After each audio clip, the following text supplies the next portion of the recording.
Conversations with Nicole. Let's talk about it. Tell me all about it. I'm here. I wanna know what's on your mind. Ooh, the world needs to hear from you, and I'm so glad to have a conversation to reach the nation. And it's all about you. We'll help each other to discover innovative ways to positively change the world. Let's talk about, let's talk about, yeah. Let's talk about conversations with Nicole.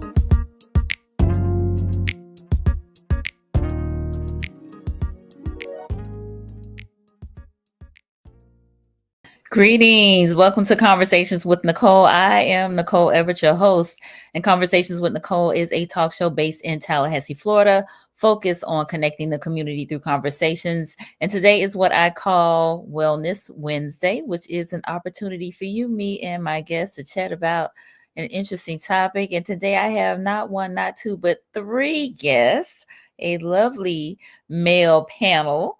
And we are talking about unseen, why men hide behind their pain. June is Men's Health Month.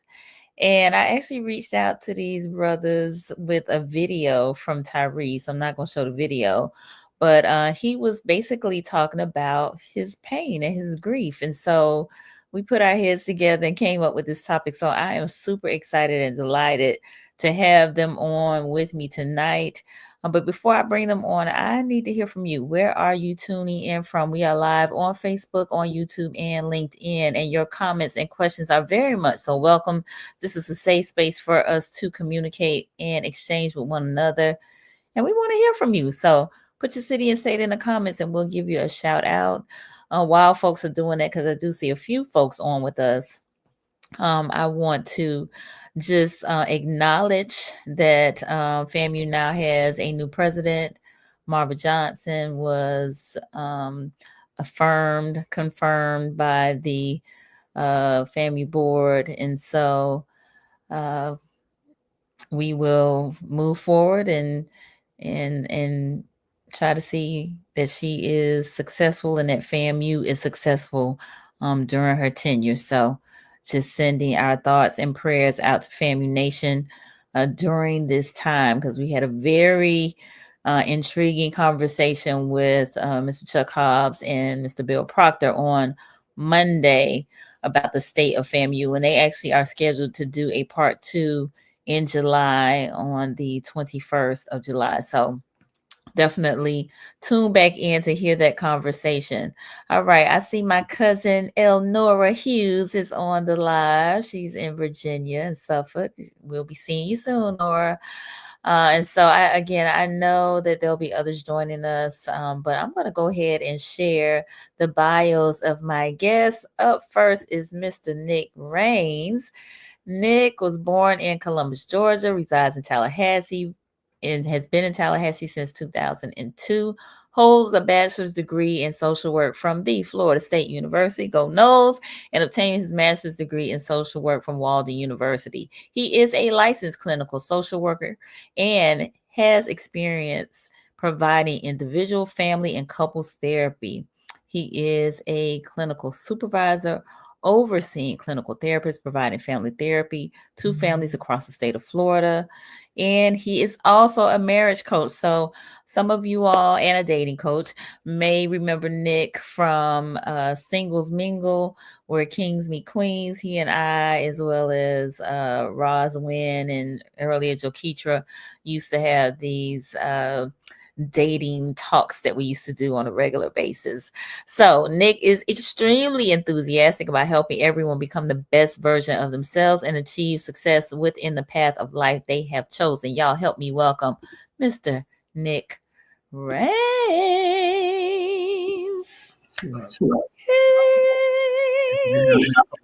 Thank you for being here. Yes. Yeah, my pleasure. My pleasure. All right, Nick, tell the people, who is Nick Rains? Not what you do, but who are you? Nick Rains. As it said in my bio, I am a big proponent of people becoming the best version of themselves. That means whatever that looks like, whatever path you have to take to get there, whether it's spiritual, whether it's meditation, whatever it may be, doing the work. I just want you to show up to be the best version of yourself, because it's people that need what you have in this world. And if you don't never reach your full potential, then you're cheating others around you. Love it. I absolutely agree. We got the gifts and we got to use them, right, Nick? That's it. All right, very good. All right, my next guest is Mr. Antonio Wyche. He is a licensed clinical social worker, published author on leadership, and passionate advocate for men's mental health. With over 15 years of experience in clinical practice and organizational leadership, he has dedicated his career to helping individuals, families, and communities thrive through emotional resilience and relational strength. Born and raised in Lake City, Florida, now based in Tallahassee, holds a master's degree in clinical social work from the Florida State University, Go Noles, and is licensed in both Florida and Georgia. He currently serves as the Regional Executive Director for Evidence-Based Therapeutic Programs in partnership with the Department of Juvenile Justice and community stakeholders, where he leads a team of over 15 clinicians across Florida, Georgia, and Texas. Antonio is a national consultant and trainer for Functional Family Therapy, LLC, and co-owner of Renewing Minds Counseling and Consulting Services, where he provides therapy and guidance to individuals and couples. He's been on the show before. Antonio, his mission is to help men break through stigma and build deeper connections and lead lives of authenticity and impact. Y'all help me welcome Mr. Antonio Wyche. Yay! Hey, Nicole. Hey. How you? I'm good. Great. Good. Welcome. All right, Antonio, you up next. Tell the people who's Antonio, not what you do, but who are you? Well, I am the people who raised me. My grandfather, my grandmother, my aunts and uncles, the wisdom of all of those generations before me. And yeah, just living life and enjoying it, right? Love it. Okay, wonderful. Well, thank you. Antonio, that's a great bio. Can I copy and paste that and use it? That's a great bio. I want to use some of that. Copy and paste that. Oh. I'm glad I know you, brother. I'm glad I know you. You think so? All right. And last but certainly not least, Mr. Andrae Ransom, a native of Sanford, Florida, the youngest son of Alan and Kathy Ransom, graduate of the Florida State University. We got all Noles in the house. All right. Go Noles. He said he holds a bachelor's of social work. He received his master's of divinity from Liberty University in healthcare chaplaincy. He has been employed for the past 10 years as the evening staff chaplain at Tallahassee Memorial Hospital. And he currently lives in Tallahassee with his wife and his daughter. Y'all help me welcome Andrae Ransom. Yay! Good evening. Glad to be with you all. Glad to see my brothers, Antonio and Nick. You know, all of us are from Florida State, so there's only one way, and that's the Nole way. I know we got some rattlers in here, but it's all about the Noles. So I am Andrae Lamar Ransom. I am the youngest son of Alan and Kathy Ransom. As Nicole said, I am from Sanford, Florida, aka Bokie. And a story that I like to tell: Sanford is in Seminole County. I went to Seminole High School. I then went to Seminole Community College, which is now Seminole State College. And then I came and I graduated from none other than the Florida State University. So outside of being a native, I can truly say that I am a Seminole. Well, all right, Seminole. That is pretty good. So fun fact, Nicole, since you mentioned about Florida State, I just thought about that. We were all in undergrad together in the same classes. What? In Florida State. And that's something. Mm-hmm. So, I mean, did y'all like know each other back then? Know each other. Yeah. Wow. Just never lost contact. Yeah. That is definitely a fun fact. Okay. We're all brothers from another mother. That's all it is. Love it. All right. Well, we got Miss Rebecca on with us. Thank you for being here. She is co-owner of Renewing Minds with Antonio. She is giving all the love out here. Look in the comments. So, Rebecca, I need that energy. Keep it up. All right. We got Miss Tracy Gole. Thank you for being here, Tracy. We got Jessica Foster. Hey, cousin Antonio. Wonderful. Hey, Thank you for being here. All right. So, since I have all of these clinicians and practitioners and professionals on, I don't want people to confuse our session for therapy. So, I need to read my disclaimer, which states that, hold on, pull it up. Here we go. All topics, past, present, and future, on Conversations with Nicole are for informational purposes only. They are not to be used as a diagnosis for treatment or an answer to any personal issues related to the topic being discussed before, during, or after the program. All right. So we got a few more folks. Phoenix 3450. Hey. All right. And Kiki. I think that's Kiki Lee. All right. So proud to see Black male social workers. We need you. Also, let's go Seminoles. Wonderful. Kiki Lee is a clinician here in Tallahassee who loves on the children. Those are her people. All right. And Mr. Craig Henry. Hey, thank you for being here. All right, so this topic, y'all, unseen, why men hide behind their pain. Let's dive in. I'm gonna just throw that out there. Why do y'all think men hide behind their pain? And if there anybody in the comments in the chat, if you want to try to respond to that question, let us know. Why do we believe that men hide behind their pain? Let us know in the chat. Again, safe space, no judgment. We all family here. Anybody? You know I'm a poke and prod y'all tonight, so don't be shy. Come on, let's have it. Let's go. So Nicole, I'll concede to my brothers. Go ahead, Antonio. Go ahead, Antonio. About the chat box. Okay, you want us to talk? All right, cool. I want y'all to talk. Yeah, hopefully they will kick right on in, but let's hear from y'all first. So I think, well, I know for a fact that we assume that men hide their pain. And I think sometimes that's the first mistake. Okay. Because we have something called repression and we have something called suppression. Okay. And both are quite different. So when we think about repression is an unconscious hiding of your feelings. You're not recognizing that I'm even hiding those feelings. You're not even aware. Suppression is a conscious awareness that I'm hiding those feelings. Now, if I asked anyone just on the street, which one they feel like men do the most, which one do you think they would say? Suppression. And what they neglect to see is that men have an immense amount of pain, hurt, trauma, all of those things over the course of their experience in life that has informed one of those two.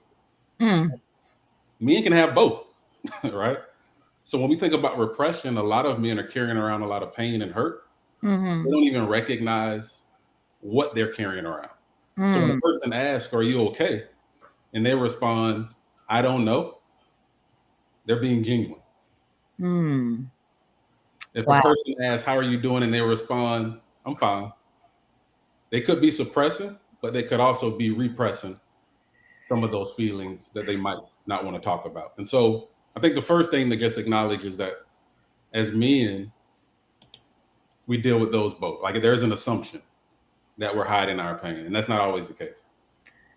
Wow, that's deep. All right, so I want to pull up some of the comments. Becca said pride.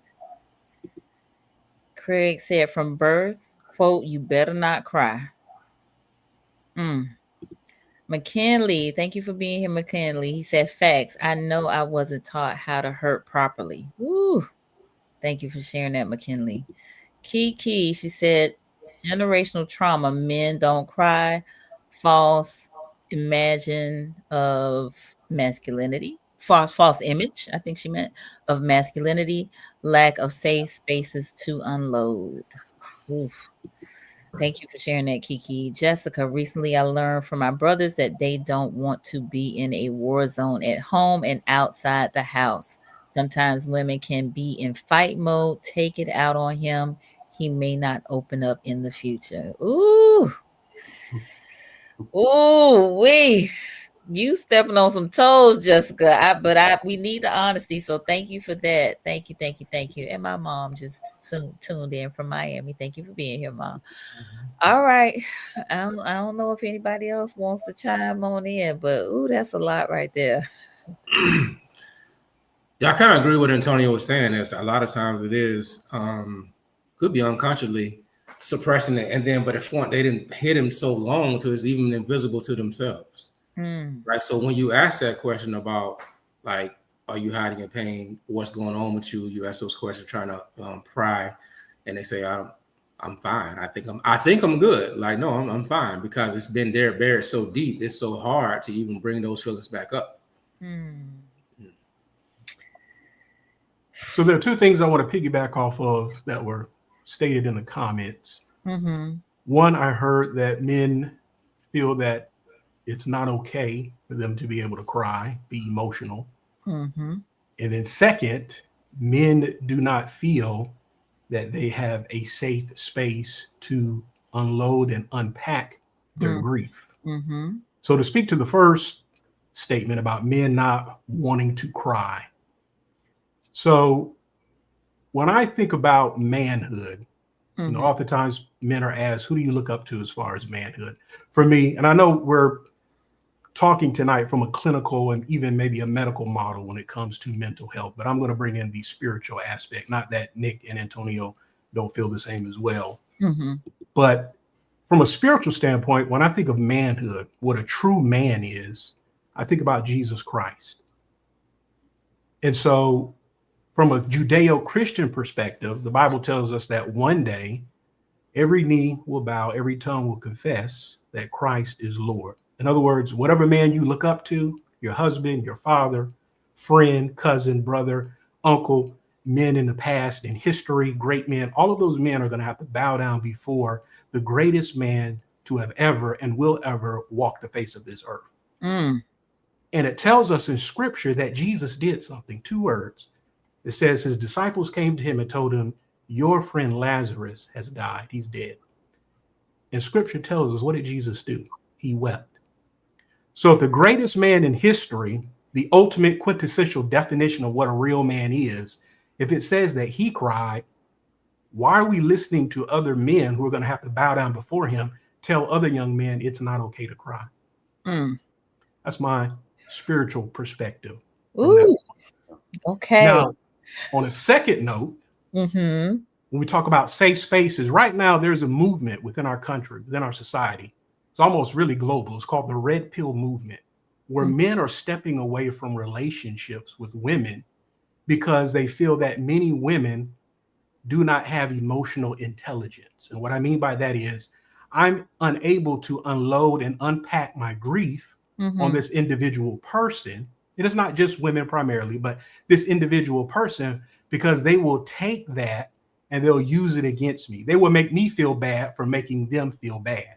So a lot of men repress their emotions because they're afraid of what type of backlash they may get from the person that they're unloading on. A good example of that, once again, in scripture talks about Job. Job experienced, he said, my worst fear has come upon me. He experienced one of the worst things in life. And his friends came while he was in the pit of despair. It says they came and they sat in the pit with him. And for a little while, they were doing good because they weren't saying anything. And in my line of work, we call that compassionate presence, knowing when to just sit with someone and be silent, don't say anything. And at the beginning, they were doing really well, but then they messed up. They started talking and they started trying to give him advice and to make him feel better because his pain was affecting them. They couldn't sit in the pit with him and experience that pain. So a lot of the times men don't share their pain because they feel like this will not be a safe space for me because sooner rather than later, I'm going to be made to feel bad as far as how I'm feeling, unloading and unpacking that grief on someone else. So they feel that they have to carry that weight and carry that burden for the safety of someone else who may not, from an emotional intelligence standpoint, be able to understand them. Ooh. Oh, listen, And they in the comments too. Teach, speak. Thank you for being here, Coach Anna. Coach Anna is a grief guru down in the Central Florida area. Rebecca said, happy wife, happy life, toxic. Yes. Yes. It should be happy spouse, happy house, right? Mm-hmm. Cool Azul said, no, I think they do it because they don't even know they're in pain. They don't know they're sad. They don't know how they feel because most of them become avoidant to it. Okay. Thank you for sharing that. All right. Well, Terrell is on. He said that brother just preached. Thank you for being here, Chief. Yes, that was a really, really great. Those are some great comments. All right. So I don't know. Where do we go? Where Well, I think, the comment that we just made in terms of we don't even recognize it. Sometimes we avoid it. I think goes into that repressive stage. And so there's an unconscious action, but also belief that I don't know what's wrong with me. So imagine being in a state where you have no idea what's happening in your body, in your mind. And that's what a lot of men actually experience. And so there's a self-imposed stigma. We talk about like society stigma, but there's also a self-imposed stigma that we carry around. And there's this idea about man up, handle your business. We've all heard it as men. Like, don't cry as a man. When I was growing up, and this is a little self-disclosure, when I was growing up, I never saw my granddad cry. And so when people ask, Antonio, like, why are you so calm? Why are you so... Part of it is suppression, right? In some situations, but also it's learned experience. Yeah. And it's not that I want to be that way sometimes. It's because I've been conditioned to be that way. And it takes energy and focus and intention to undo some of those things, especially when you're in a relationship, a marriage, right? Because there's another person now that you also have to open up to. Yeah. So when I think about just my grandfather, he came from a different generation, but it was so impactful on how I saw the world. Yeah. I think a lot of men also carry that, where it's not only exhausting, but it feels necessary to carry that because it's a protective state.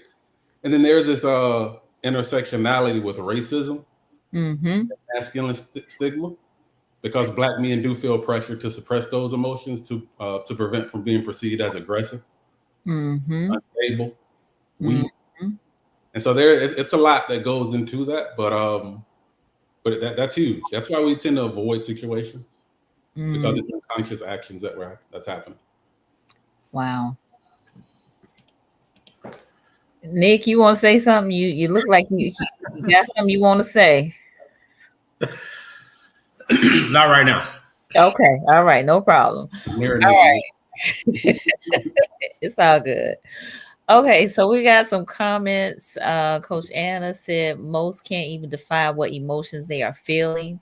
And I think the three of us have talked about like the feelings wheel or feelings list and using that because oftentimes it seems like men, especially Black men, are relegated to anger in terms of what they can feel, right?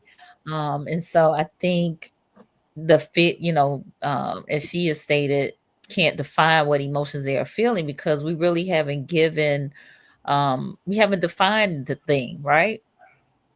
Frustration is going to be maybe different from rage, which is going to be different. Like if you look at the feelings, like anger might be at the top, and then there are different derivations of that, if you will, right? And so really like diving into the why of whatever it is we're feeling in our bodies. Yeah. So I operate off of the theoretical framework, and we've talked about this before, that all behavior is motivated. What I think dictates how I feel, and how I feel is how I behave. Yeah. So for many individuals, the first step is acknowledging the emotions that are present within them. Am I mad, glad, sad? So identifying those emotions, and then how am I responding to that emotion? Because a lot of the times negative connotations can be applied to how I may feel, even though in that present circumstance, that particular emotion is valid. It's okay to feel that way. So when it comes to our behavior, is thinking about what is happening in the present. So, for example, with men, if I'm angry, Antonio touched on it, what is society usually the joke about the black man? It's the angry black man, right? So now I have to navigate in a world where I can't even validate or acknowledge my own anger because I have to make sure that this doesn't lead me down a path with the law or with whomever that I don't want it to go down. So now I have to suppress that valid emotion that I'm experiencing. But what usually happens is over time, it builds up to where it cannot be contained and then it just explodes. Yeah. So Coach Anna said anger equals fear. That could be part of it. Rebecca, anger is a secondary emotion to typically something more vulnerable, like sadness and hurt. If a man has no safe place to be vulnerable, that may resort to anger. Would you all agree? Anger, sorry for cutting you off. No, would you all agree? So I'm going to touch on that. Okay. So anger as a direct response to fear is because it's a sense of losing control. And so how do we gain back control? Usually by lashing out. That's one of the ways that we try to take back control. We try to subdue whatever it is that's making us feel as if we have a loss of power. So that's where that anger comes from. But the better response is to be able to channel that emotion, right? So you all know, because we've talked about this, I have a neurodivergent daughter. When she was 4 or 5 years old, because she wasn't really good at articulating how she was feeling, when she would get angry, she would bite the table. And so my wife and I would have to stop her from demonstrating that behavior. And it took time for us to say, it's okay to be upset, but instead of biting the table, let's express our frustration or our anger in a more healthy way. Gotcha. Okay. Nice. Thank you for sharing that. And I wanted to kind of validate what Ransom is saying with the neuroscience behind it. It's important to label your emotions, because if not, you can stay in fight, flight, or freeze, right? That's the amygdala is hijacked. But once you start labeling your emotions, then your frontal lobe, which is the decision maker of the brain, comes on like a flat screen that just comes back on. So when it comes on, then it gives you options and things you could do to take care of the anger, to take care of the hurt, right? So that's why it's very important to label the emotion, because then you can come out of just being hyper vigilant, right? And then come into, how do I solve the issue? Oh, I'm actually hurt. Okay, what can I do about hurt? How can I cheer myself up? I'm actually feeling pain. What can I do about this pain? So then you become into a decision-making process versus just staying in hypervigilance where I feel I need to protect myself. So that's why it's important to label the emotion, as you mentioned also, Nicole, with the feelings will. Yeah, for sure. All right. Let's see. Kiki Lee said, as McKinley stated earlier, many aren't taught how to acknowledge, accept, and respond to difficult emotions, or how to regulate in healthy ways. But I think it's also a balance in that men always have to do all the time as to. I mean, how emotional can I be? Right? I'm very emotional about this, but in this setting, are they going to look at me differently? Right? And then if you go back, like look at all the movies that you see, James Bond, the heroes, you don't never see none of them cry. They're very stoic. So we looking at this, and this guy got a cape on, and he's a superhero. And I feel like that's where about looking up to. The women even found these guys attractive. And so I need to be like that. I don't see them cry. Right.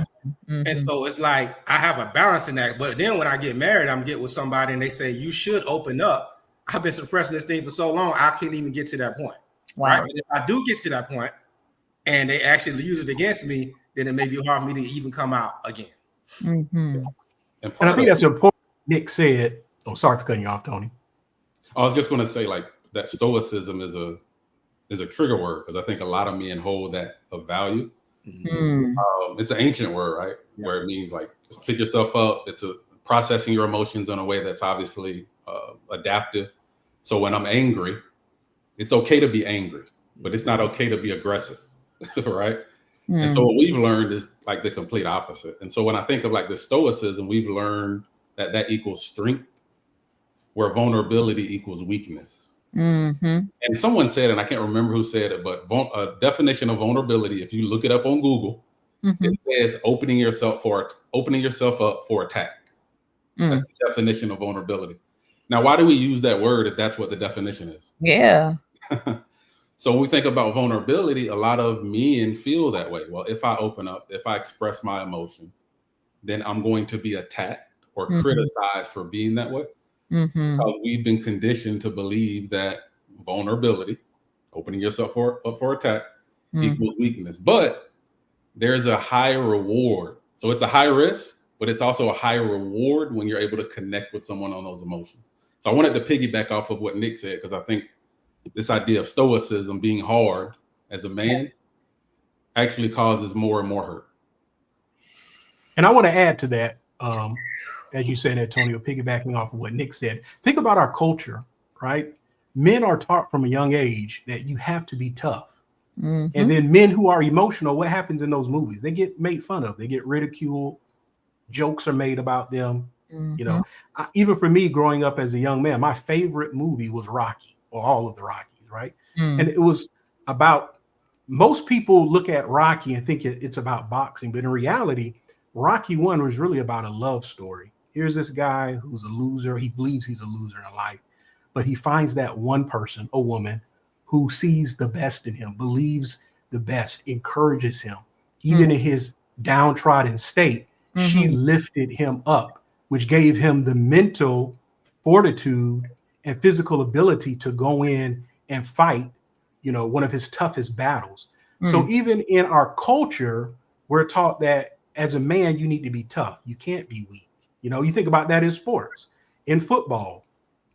You know, they talk about blood, sweat, and tears, but in football, you have to have the mindset of, if I go out on this field, there's a possibility I could die today. And some men have. That has happened to them. But our culture teaches men, and it goes all the way. Think about one of the most talked about movies. I remember growing up in the late 90s, early 2000s. The biggest movie that was talked about was what? Gladiator and Fight Club. That's what all the young guys, men, talked about as far as movies were concerned. Fight Club and Gladiator.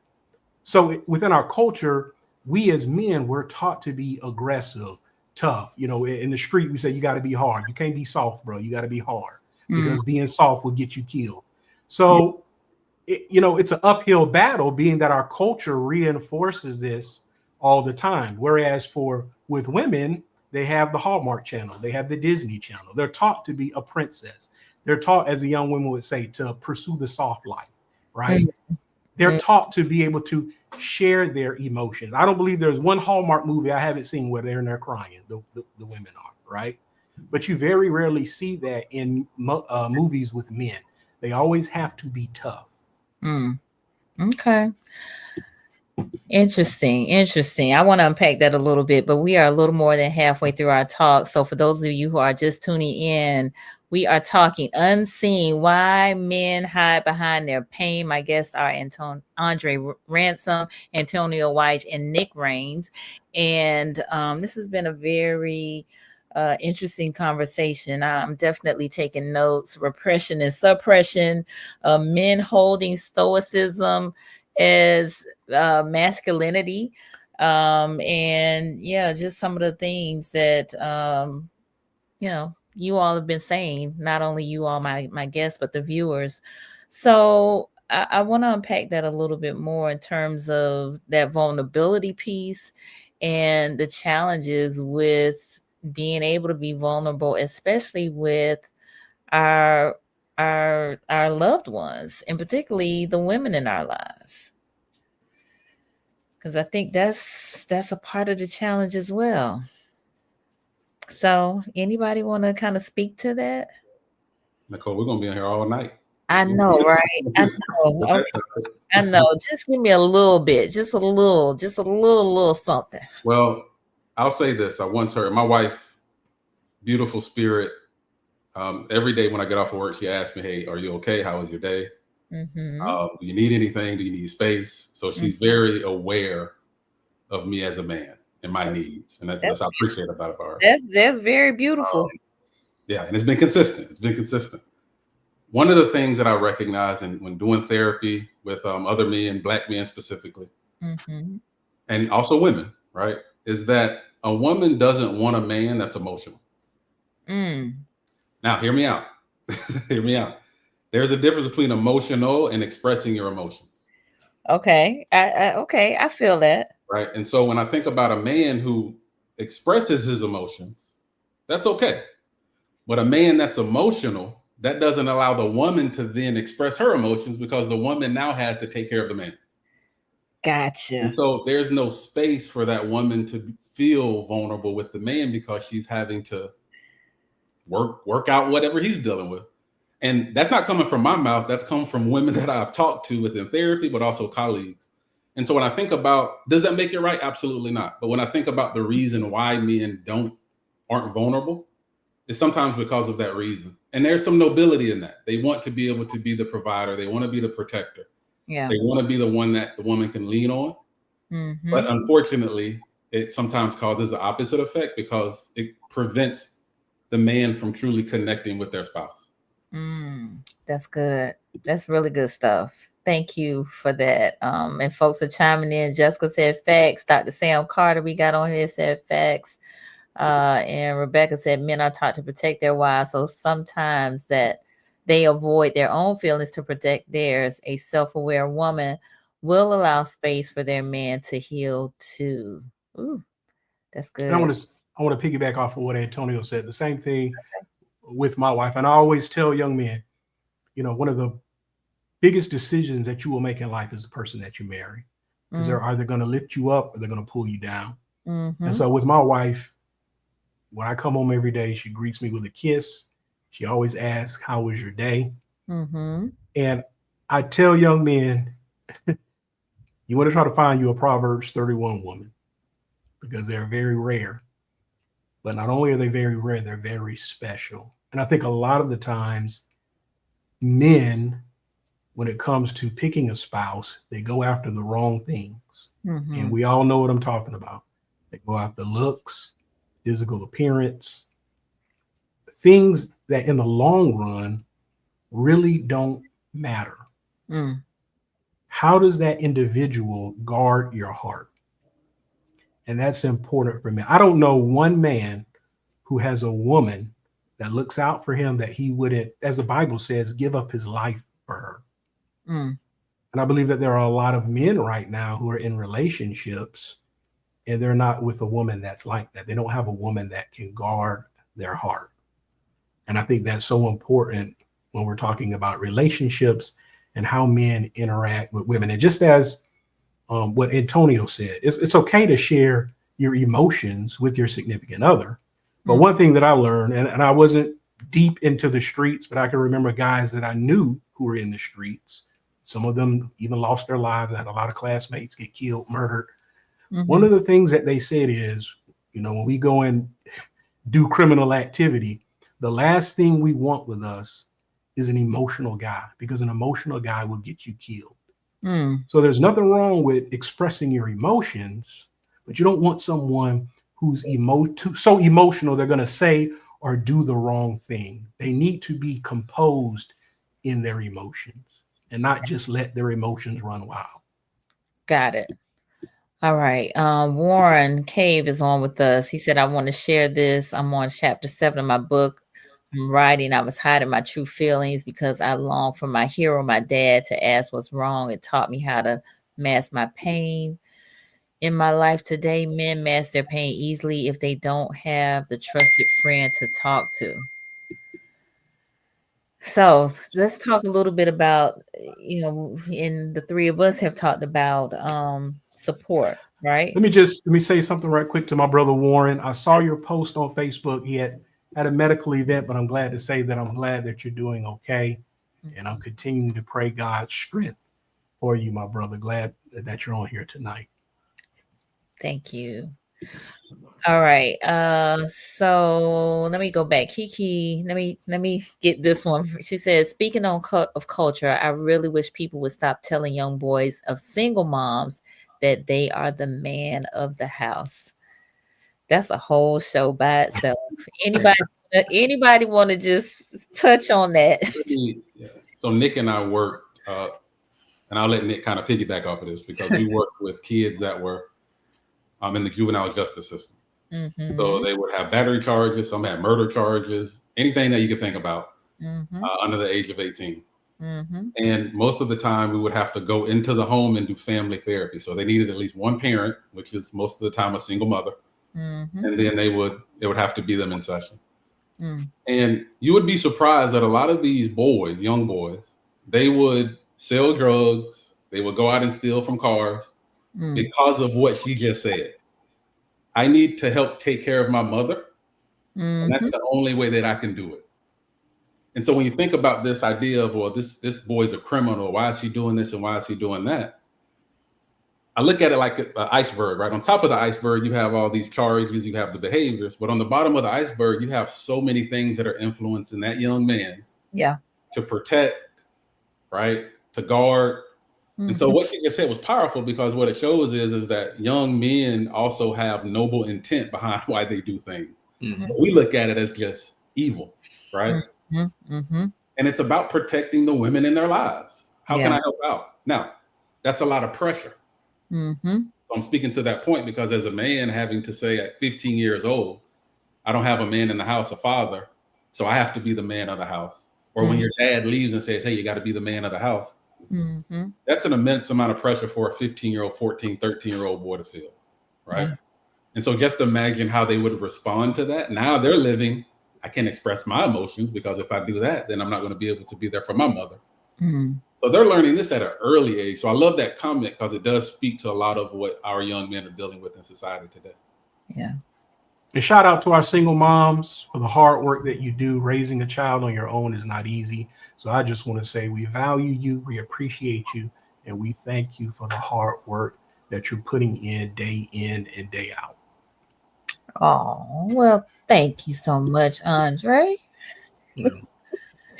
All right, Nick, you want to add something? Yeah, just to add what Antonio said, and then I want to transition that child that had to be a man had to play a man role early on in his childhood. A lot of times, then he becomes an adult and he realized he never had a childhood. He never got a chance to be a child, so he ends up having to take these lessons that he never learned to be a child. Is this fun? I don't even really know myself because I never had a chance to have fun because I always had to be almost like a man. Yeah, it's my childhood, and so that child can almost come back and start resenting that parent because he felt the pressure. A lot of times it wasn't the parent put on them, but if they said it, yes.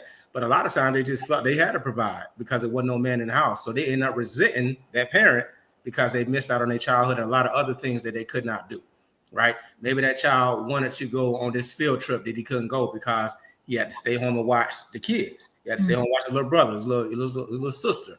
I couldn't go play basketball. I couldn't go to prom and things like that. So they end up resenting that parent sometimes because they missed out on, they felt like their childhood. Yeah. Ooh, that's good. Thank you for that. Jessica said it puts pressure on a boy who has yet learned how to process emotions, to provide for their family and pull a full wagon that their parent never asked them to pull. Shout out to the single moms. Thank you for that comment. Nicole, I want to point something out because I think going back to your original question, right? The support. And I can say all three of us, Andre, Nick, we're supportive of each other. Like we'll go out to lunch. Nick and I are going out to lunch on Sunday. Obviously, Dre and myself, we go out for wings. There's to talk. That's our support system, right? And we need that. But let me ask y'all a question really quick, and people in the audience as well. If you needed something, you go to the grocery store, and you need something off of the top shelf, and you have two brothers, one shorter than the other. Which one would you ask to get that cookie jar off the top shelf? The smaller, shorter brother or the taller brother? I promise it's not a trick question. Taller brother, right? Yes. Well, think about like how we use support. We judge people for not showing up for us. Mm. When in reality, they might not have the capacity to show up for you in the way that you need them to. And guess what? That's okay. Mm. That's okay. And so as a man, like we're expected to show up every single time, when in reality, what we don't recognize is that we don't always have the capacity. We're capable.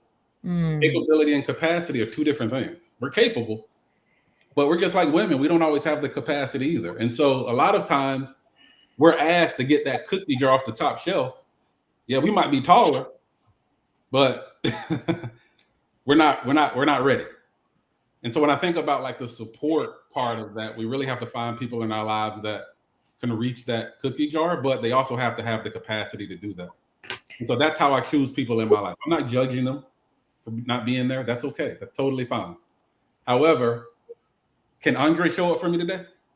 Mm. Right? Can my wife show up for me today? She can show up for me all the time, right? But we have different people in our lives that show up for us differently. And so we have to make that conscious decision of who that is. And men have to do that every single day, even sometimes when they don't want to. That's really, really good. Yeah, that capability and capacity are two different things. Really good. Jessica, honestly, neither. I climb on the bottom shelf to get what I need. Wasn't taught very well to ask for help. Yes. And I'm still learning how to ask for help. Yes. So Miss Jeanette, who's down in Miami Gardens, wants to know, are the panelists using the ACEs strategies in counseling? That is one of my intake forms. I use it all the time for every client. Yeah. Can you explain what ACEs are for those who might not know? Adverse child experiences. Mhm. That I think it is really between the ages of, I forget, but it go all the way up to 18 years of age. Okay. All Yeah. right. Cool. All right. We got Coach Russell Dean on. Excellent point. Some men don't have the capacity to show up, never learned how. Yeah. Nicole, I wanted to go back to something too about support because I never really said anything about the significant other. Go ahead. I think some men also struggle and have a challenge of how much can I show my emotions with my significant other because I don't want her perception of me to change. Right. Okay. And so I think men struggle with that because like how emotional can I be? Because I still have to be the protector. And women need security. They need to feel secure. Right. So I'm not sure how much of these emotions I could show her and she still see me as the protector. Yeah. Now I'm going to get into I may get into some hot water for this because we touched on this privately. It goes back to culture, right? Anytime you put on the news, you could look at men over in the Middle East and they have no problem showing their emotion. These men strap bombs on themselves, constant warfare. Some of them are murderers. And when someone prominent dies, you see hundreds, thousands of them in the street carrying the body, and they're just weeping all over one another, grown men. And they don't have an issue with the women in their lives. So it's this cultural thing that we built up here in America, this machismo mentality, right? I look all throughout the Bible, and some of the greatest men of the Bible wept, they cried, and they had dozens of women. So I believe it's just a cultural thing here in America that's very unique when it comes to this machismo attitude and men not feeling that they can be vulnerable with their significant other. So, Dre, I remember when you were on the show, we talked about grief, right? Because you deal with a lot of folks that are dealing with grief as a chaplain at the hospital. And, when folks are sitting, in those beds, dealing with themselves, right? And replaying their life's experiences with them. They may have some regret, remorse, what have you. How difficult is it for men to grieve? Well, it goes back to what Antonio and what Nick stated before. For me, my goal, anytime that I'm with someone, and it's not just in the capacity of my job, it's in life. Mm-hmm. I want to be a compassionate presence. One of the greatest compliments I get from patients when I sit with them? Mm-hmm. Thank you for listening. Mm-hmm. Thank you for listening.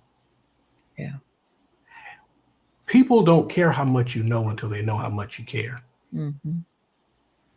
So sitting with people, being a compassionate presence, and what you'll find out is they'll just begin to unpack naturally. I literally had a conversation with someone the other day, and she said, I don't know why I'm telling you all of this, but it's just your presence. I feel safe with you to be able to share. I've never told these things to anyone, but I feel safe to share this with you. Mm-hmm.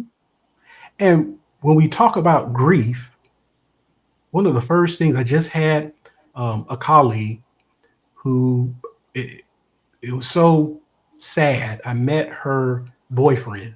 It's like literally 2 weeks ago. Mm-hmm. It was one of our staff nurses. Met her boyfriend like 2 weeks ago. He talked to me. He's like, hey, man, I just made some lasagna. We're going to go eat it. But, he and I, we talked for briefly.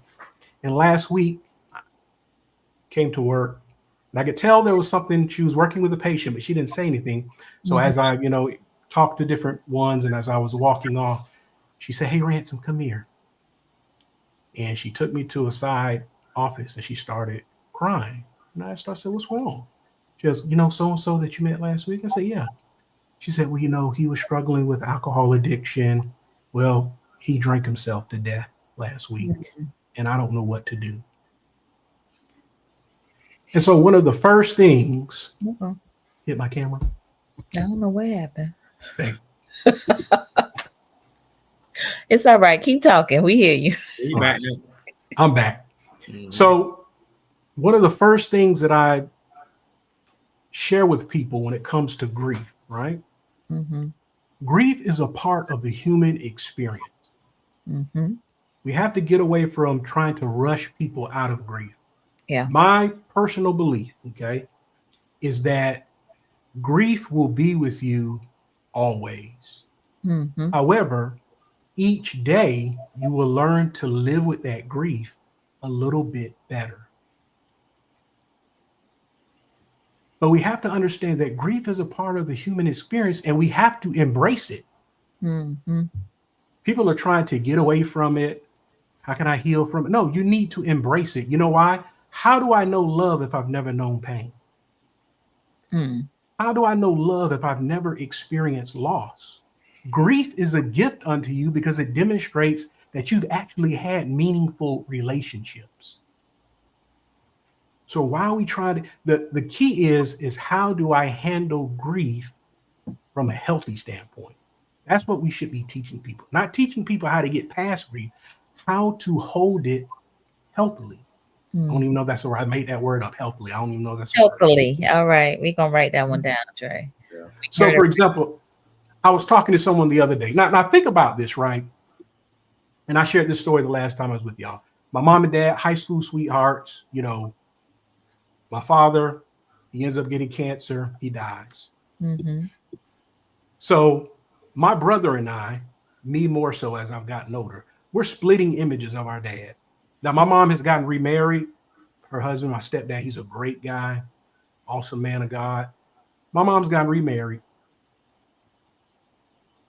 But I know when to not go deep with my mom in conversations about my dad because she'll get to a place where she'll get emotional. It's like dad's died many years ago and you're remarried, but she still holds that love for him. Mm-hmm. That grief is still there. And so I had to think every time, and I think about this, we as people, right? We do some dumb stuff. We have foolish ideology sometimes. Now think about this. Here you are, you're going to tell my mom to get over the grief of her late husband. Well, every time she sees her two boys, we're the splitting image of my dad. We look like him, we talk like him, we sound like him, our mannerisms are like him. So every day, who is she being reminded of? She's being reminded of the love of her life. You can't get away from that. Yeah. My wife is an identical twin. Imagine if her sister passed away. Mm. And every time there's a family function, what are her family members going to do? They're going to see that one sister who was an identical twin that's no longer there. So we're trying to rush people past grief, not realizing a lot of the times these people see that person that has gone, whether they see it in a brother and a sister or in a child, they're seeing that person every day. How are they going to get past that when they're constantly reminded of that person? Mm. So instead of trying to rush people past grief, we need to teach them how to embrace that grief from a healthy standpoint, because it's going to be with you always, because it's a part of the human experience. Yeah. So one of the things that we talked about was the acceptance of grief. There's those stages in again, prior to this broadcast, we mentioned about sometimes folks can go from stage 1 all the way to the acceptance, right? Because of some things that they have built up, right? Yeah, I think protective factors, right? It Protective could be your factors. faith, Yes. it could be how you were raised. It Mm-hmm. could be because you've had a hell of a lot of loss in your life and you just learn how to adapt, right? Mm-hmm. And so when we think about grief, and the title of this is Why Men Hide Behind Their Pain. Yep. The reality is we should relabel that pain as grief. Based on what Dre just said, Mm-hmm. we should be seeing men when they are dealing with things as they're grieving. Now, the next question is, what are they grieving? Mm. If we look at it that way, we'll have more compassion on those men, and we'll probably get down to the source of what Yeah. might be experiencing. And so I think that pain and what Dre talked about in terms of the grief kind of intersect. Mm. It's a different way to look at what men go through. And that grieving can be a part of like what they've experienced over the course of their life. Yeah. No, that's good. And I like to describe grief as waves of emotion. Imagine yourself out in the middle of the ocean. The waves are crashing. They're trying to take you down. I tell this to anybody who's experiencing grief. All you have to do when those waves are crashing in, all you have to do is just keep your head above water. That's it. Just keep your head above water as those waves of emotions come. Yeah. And just ride the wave. That's good. That's really good. Ooh, all right. So we have got a few more comments. Miss Lisa Perry has joined us. Coach Anna said grief is the normal and natural response to significant loss of any kind. Agreed. We also have Miss Iris on. Thank you for being here. She said, grief is so tough. I'm currently in this and praising God for having the capacity to love. Grief is the price paid for love. Oof, my Lord. All right. Thank you for sharing that, Iris. Elam King out of Atlanta. Thank you for being here, Elam. He said, how do you keep your head above water? It's a great question. I think Nick said it or Dre said it, embrace. Hmm. There's something around acceptance and embracing that grief is okay. You normalize it. Some of y'all know this, but my grandmother who raised me recently passed away on Sunday. Yeah. And grief looks different for me because I've lost a lot of people in my life. So when I think of her loss specifically, because that's the last parent that I've lost. So I think about like embracing those feelings, because for me to embrace those feelings shows that she meant something to me. Right? That she was important. And so while I'm grieving in a different way. I'm grieving in regards to, I'm going to embrace what I'm feeling.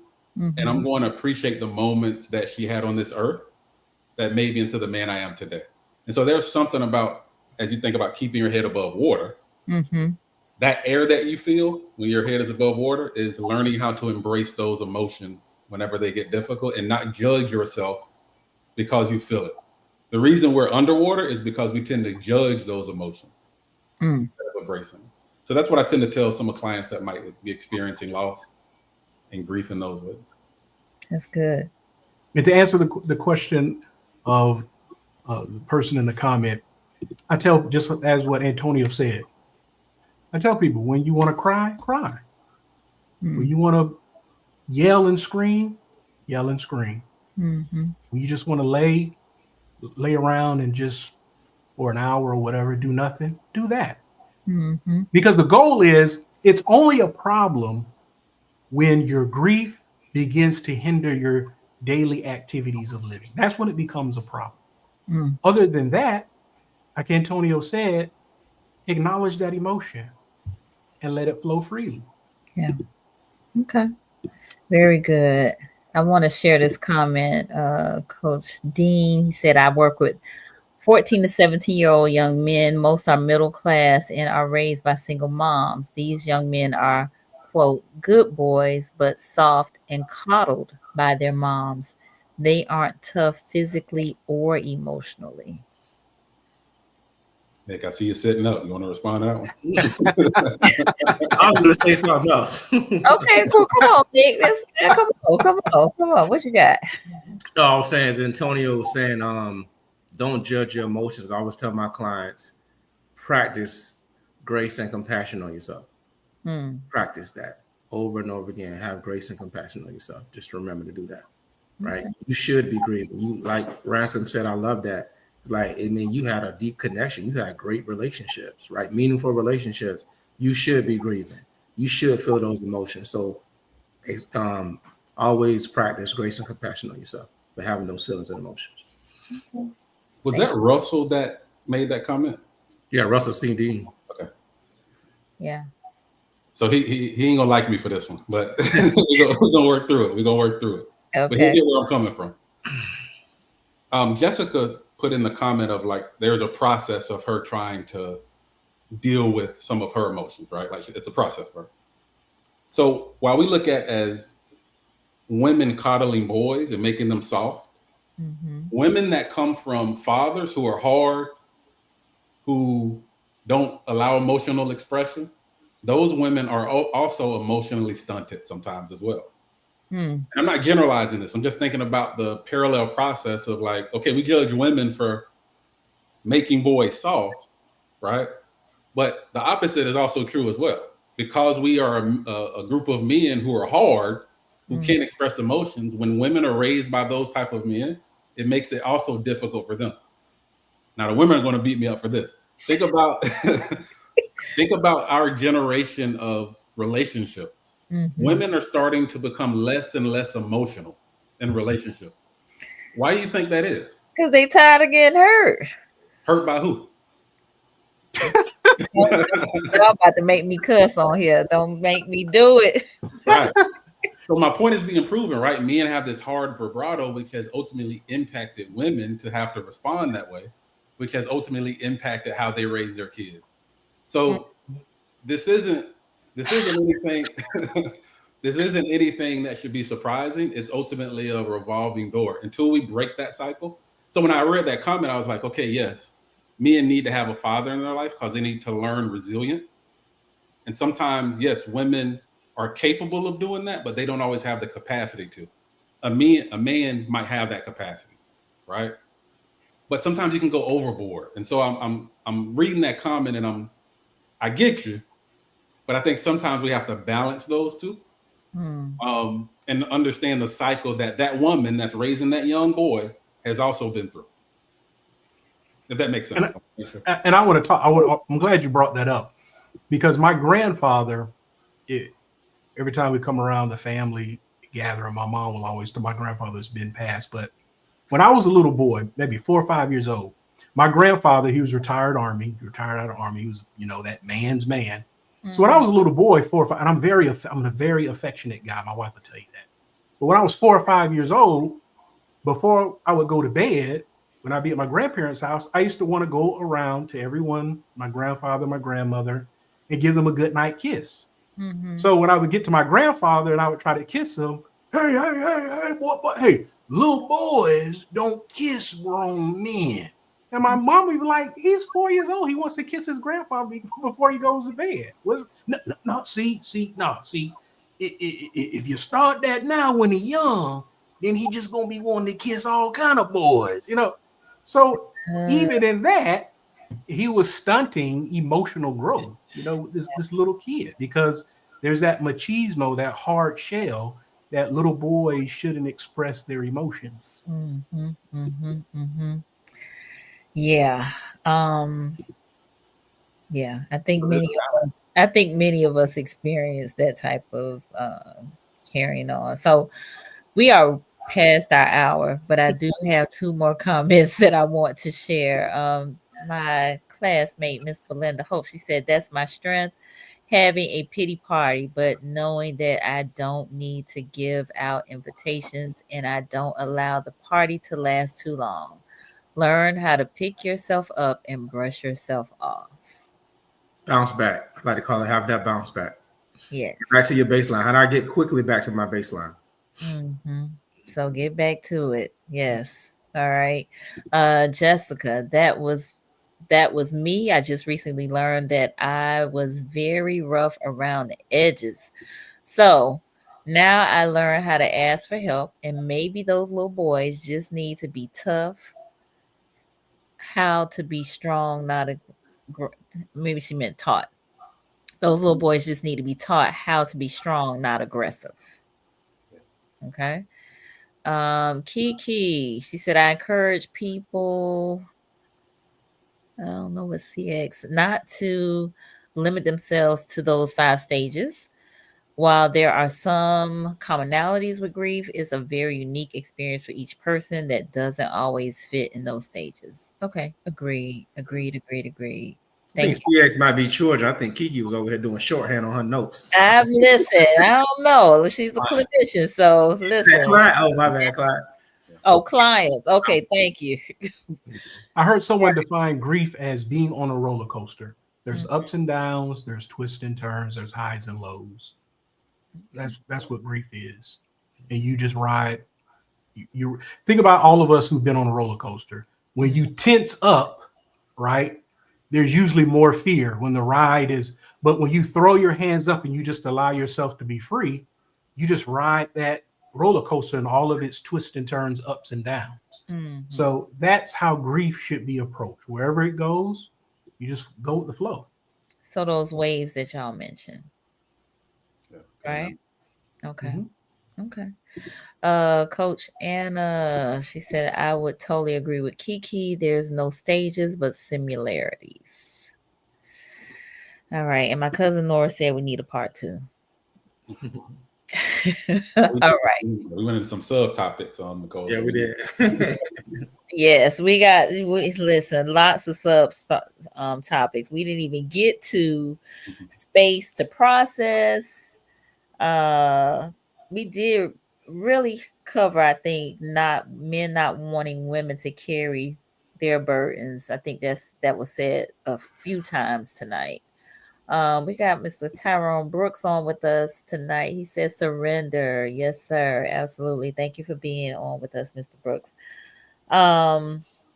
We were supposed to talk about some negative coping strategies to deal with the pain. Yeah, we're gonna have to have a part 2. We're gonna have to have. I think, Nicole, we could share maybe a practical tip from all 3 of us, and then Let's do it. Let's do it. All right. Who wants to I lead? think for me, men are very, so when we ask men to open up, a lot of times they're not emotionally mature enough to do that when it comes to verbally. Yeah. And I'm being compassionate with that because sometimes we just don't have the language. Mm-hmm. When they say women are smarter, they are. They're emotionally more mature when it comes to emotional vocabulary because they're used to flexing that muscle. We aren't. Sure. And for the reasons that we stated. So my practical tip is, in the age of technology and social media, text instead of talking. And it's about low pressure, high impact. You don't have to have the pressure of talking to someone in person because that can be intimidating. You're forced to have all of the answers. Texting, though, you can kind of wait. You can kind of think about what you want to say and just talk, right? And so texting instead of talking in person is a practical tip that I would recommend for me and that might be dealing with some emotional stuff.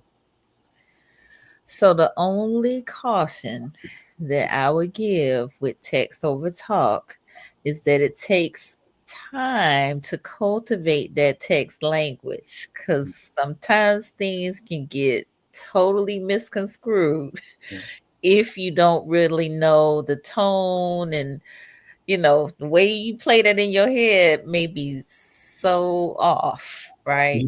So you do it with someone that you trust. Yes. I'm not just doing it with anyone. I'm doing it with someone that I can trust to actually accept that. So I think Dre mentioned it earlier, like truly listening. Yeah. And the person that listens will be okay with the mistakes that you make in text, because at the end of the day, we just need that space. Yeah. But I'm totally with you, Nicole, on that, because it definitely happens. Yes. And I think just being okay with some additional questions being asked, just to make sure you're clear at what's being relayed via text, because we just lose a lot in text communication. Okay. All right. Who else has some tip? Nick? Yeah, I would say just take the risk to be authentic. And I think if you look at the relationships that you have, that you call your brother, your sister that's real close to you, that means y'all probably had a prior experience that you guys had to go through to realize that we have a good relationship and I can depend on this person.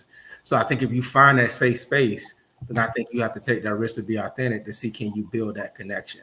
See who you can open up to. I think that you have to practice that eventually. You can't just hold this stuff in as we've been talking about forever. So you got to try to find that person, that safe space with that person, to try to open up, so you can actually build that connection and have that person as a support system for you. That's good. Thank you, Nick. Mm-hmm. All right. Andrae? My practical tip is, no matter how beat down, no matter where you're at, whatever you do, stay away from that booger sugar. The who? He said that with a straight face, ain't cracking a smile. That what, Trey? What is that? That was AI. That booger sugar. Stay away from. Okay. You go ahead. Substance abuse. Okay. I'm like, what? Okay. I'm trying to figure this out. Okay, yes, sir. No booger sugar. I knew what he meant, but I was looking at his face. He kept his face straight. I mean, straight. Yeah. But in all reality, please, refrain from any type of substance abuse, because the only thing that it's going to do is going to make your wallet or your pocket lighter, and those problems are still going to be there once that high has worn off. So whatever you do, stay away from any type of substance abuse when you're going through emotional, spiritual, and mental challenges. Oh, that's good. That's real good. Okay. And I know that you have seen that firsthand, Dre, in the work that you do. Okay, very good. Well, I am going to allow you all, I know you all gave a tip, but to give some closing remarks and just tell folks how they can connect with you. So let's start with you, Andrae. You can reach me at andre.ransom@tmh.org. And my closing remark to everyone here is that no matter how deep that despair may seem, always remember that there is a light at the end of the tunnel. You do not have to give up. You do not have to give in. Reach out to someone when you need help. All right, very good. Thank you for that. All right, what about you, Nick? You can reach out to me at theloveinnovators@gmail.com. Okay, closing remarks. Like I said before, take the risk to be authentic. Open up when you feel a safe space. Because I think you just have to do that to find that support system sometimes. Okay, thank you much. And Antonio. So I can be reached at renewingmindsccs@gmail.com. And my closing remark is, vulnerability doesn't equate to weakness. Understand that that's a learned behavior. It's not innate. And we have the capability to change. And it's just creating awareness and surrounding yourself with people that are going to be supportive. Very good. Very good. Love it. Love it. Love it. All right. Thank y'all so much for this conversation. We definitely should have a part 2. Oh, I had the screen off, and look, all these laughs about the booger sugar. I missed all of that. All right, so lots of comments. Thank y'all so much. Good session tonight. Is Rhonda, I believe. Kiki Lee, great conversation. Always release your pressure. Okay, thank you so much for that. Ish, good info. Thank you for being here, Ish. Jessica, thank you, Miss Nicole, Mr. Andre, Mr. Antonio, Mr. Nick, for a great discussion, and everyone for the comments. Appreciate it. They laughing at me. It's okay. Very true. A sober mind is best. And awesome show. Thank you, Craig Henry. I appreciate you. So, y'all, let's keep this conversation going. Please share this with someone that you think will benefit from it. Please tell them to like, to comment. I go back and read the comments and respond to those. Miss Audrey, great session. Can't wait for part 2. All right. So the pressure is on for this part 2, y'all. So we got to make it happen. Okay. All right. So Friday's conversation with Nicole Regular show features Mr. Clinton Bird, who is the owner and curator of the Montague collection. That'll be on YouTube at 3 p.m. And yeah, we just out here with these shows. I want to invite folks who may not subscribe to Conversations with Nicole to do so. We are here Mondays and Wednesdays at 8:30 p.m. Subscribing is supporting. Subscribe on YouTube, and please check out these shows. We got a lot of great information we handing out. All right. So thank you, brethren. Happy Men's Health Month. We did a great job tonight with this conversation. Look, Jamil Peterson. Part 2 is needed. Yes, ma'am. All right. We're here for it. And happy Juneteenth, everyone. Happy Juneteenth. Yes, it's happy Juneteenth. I'm not. And thank you for having us, Nicole. We appreciate that. Oh, no, my pleasure. Thank y'all for answering my call. I appreciate y'all so much. All right, good people. Y'all have a great rest of the evening. Be safe out there, and we'll see y'all next time. All right. All right.